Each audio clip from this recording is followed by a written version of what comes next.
onde, segundo a ideia, o outro lado da escola volta a ser o mais importante. Já cá foi dito. Lembro-me, Luísa, também num outro sítio, a data não consigo dizer porque não trouxe a cabo, mas foi em 1992, seguramente, no mês de setembro, eu lancei o meu primeiro livro e a Luísa estava em Leiria com o Sérgio Grácio, obrigado, o Leitura, Lisboa, não consigo os nomes todos. E numa coleção dirigida pelo professor da Leitura, que dava e dá pelo nome A Aprendizagem para a na Escola. E lembro-me de apresentarmos estas ideias em vários sítios, nos fomos encontrando, e os meus alunos e outras pessoas diziam: isso não é bem assim, quer dizer, a aprendizagem para a na Escola parece que era numa outra época, parece que era na Idade Média, e que de repente que a escola voltava a ser o espaço e o tempo fundamentais do ensino da aprendizagem. Eu diria errado, ao contrário. Cada vez mais nós vemos a sociedade a criar espaços e tempos de produção de conhecimento e de possibilidade potencial de autoformação e de autoaprendizagem, seja de uma forma organizada, seja de uma forma dita mais formal, menos formal, todos esses conceitos modernistas e bem criticáveis hoje em dia, a verdade é que isso tem que ser visto. E a verdade é que somos professores ou parentes deles, estamos aqui que temos filhos na escola de livros e assim mais. A verdade é que nós vemos a escola que agora tem um PowerPoint, o quadro já não é preto, é branco, o giz já não é branco, é preto, porque o quadro é branco. Não há muitas mudanças. Os programas não mudaram assim tanto. Portanto, eu vou seguir agora aqui a minha leitura, habituada pelo tempo, e porque escrevi, e porque já há tanta ideia, e podemos fazer então depois esse debate. E leio agora positivamente, já que critiquei o título, a frase que a organização escolheu. Vale a pena recordar o mote e a frase de John Kennedy: não perguntes o que a tua pátria pode fazer por ti, pergunta o que tu podes fazer por ela. Vale a pena pensarmos também o que nós podemos fazer pela escola, portanto, e não apenas a escola pela sociedade. Lembro-me de ter, nesse 19 de janeiro de 2007, lembramos, estamos num fórum sobre cidadania, e eu passei por vários conceitos que lembraria apenas para os presentes na altura. A ideia de uma cidadania comunitarista, que não vou desenvolver agora, porque desenvolvi nesse dia, uma cidadania cívico-republicana, uma cidadania neoliberal, uma cidadania socioliberal. Hoje vou tentar centrar-me na encomenda feita, Escola e Sociedade, de resto, um tema muito próximo de um livro de Luísa Coração, da década de 80, 1982, chamado Escola e Sociedade, que relação? Ponto de interrogação, justamente. É dos meus primeiros livros da área da ciência da educação lidos de uma forma séria.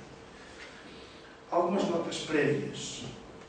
O conceito de cidadania multicultural, que pode ser um conceito para encaixar aqui nas duas comunicações antecedentes. Pessoalmente, escrevo numa postura que alguns autores designam de pós-moderna. Não há tempo agora para discutir a questão desses dois paradigmas, da modernidade, da pós-modernidade, dessa sociedade da comunicação e de outros nomes, mas trata-se de uma alternativa emancipatória daquilo que Alain Touraine designa de escolas de sujeitos e que outros falam em termos de reinvenção de si. Seja a reinvenção do professor, seja a reinvenção do aluno. Toda a formação é uma transformação. E não é apenas um somatório de conhecimentos. Porque se não houver essa transformação, não há efetivamente formação. Apenas, como Montaigne dizia, encher cabeças, em vez de desarrumarmos. E que Paulo Freire defendia com a sua crítica à educação bancária e a reivindicação de uma educação como prática da liberdade. Trata-se de aumentar o potencial da cidadania, é disso que estamos a falar.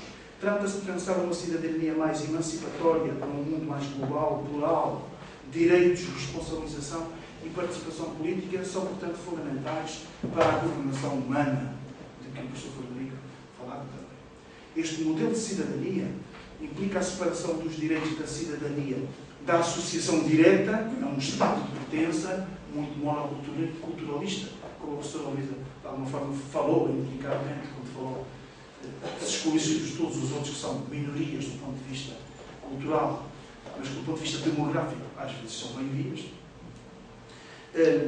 Portanto, significa justamente separar os direitos de cidadania da associação de direito a um Estado de potência, que pertence à criação de uma ética de participação onde direitos e deveres se devem conjugar harmoniosamente num combate contínuo pela real igualdade de grupos estabelecidos, minorias étnicas e não só, responsabilização coletiva e pessoal pelos riscos ambientais, etc. Portanto, uma concepção de humanidade, de conjugação do ser igual, podendo ser também diferente. Cidadanias compósitas, como fala Amin Maalouf, enfim, a grande utopia, na verdadeira acessão da palavra utopia. E para o assunto, que é a última ideia, eu escolhi uma tentativa de dramatização, que vou começar agora, como forma pedagógica alternativa ao PowerPoint, para que deixe marcado, para que a transformação só ocorre quando efetivamente há o chamado beliscão intelectual e nós guardamos alguma coisa. Se tiverem guardado alguma coisa de hoje, neste sábado frio e pré-natalício, da nossa parte já será ótimo. Nós vamos guardar certamente este acolhimento fantástico e o debate de seguida. Sempre que eu falar como professor tradicionalista, o nome vale o que vale, as classificações são sempre classificações, como dizia Bourdieu, quem classifica, classifica-se. Portanto, eu vou usar aqui uma classificação com todas as limitações e por este DVD na minha cabeça, quando eu disser que está a falar não um professor tradicionalista, mas um professor assim, vanguardista, que usa as tecnologias, que eu vou chamar hoje o professor comunicólogo. E é um pequeno diálogo. Professor tradicionalista. Estamos perdidos. A televisão está a baralhar a cabeça dos nossos alunos. Só repito agora o início. Professor comunicólogo e tecnólogo. Não é bem assim. Temos é que ensiná-los a ser seletivos. E isso também se pode fazer na escola. Está bem. Lá vens tu com as tuas modernices. Mas como selecionar no meio de tanta violência, de tanta diversidade? Bom, violência. Para já, é difícil definir com rigor absoluto o conceito de violência na TV. Perguntei a um rapaz de 15 anos qual o programa mais violento que ele conhecia e ele respondeu-me, este texto já está datado, não? O Big Show 5. Ele acha o programa uma violência por ser um insulto à sua própria inteligência. Está bem, mas para outros, possivelmente para uns milhões de pessoas, o Big Show 5 é muito divertido e nem lhes passa pela cabeça que alguém lhe chame violento. Bem, ambos os pontos de vista têm o seu fundo de verdade. Também se pode afirmar que muitas peças de Shakespeare estão imbuídas de violência física e verbal. Mas isso é necessariamente tornar o teatro e aquela peça em concreto violentos? Bem, lá vens tu outra vez por essa via. Mas queres comparar isso com a violência que alguns filmes transmitem hoje em dia?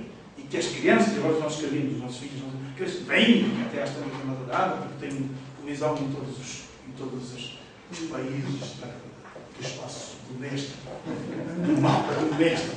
Ele é na cozinha, ele é na sala, ele é no corredor, na casa de banho, né? Está a todo lado, tudo isto tem lá a sua televisãozinha e o mundo global lá dentro.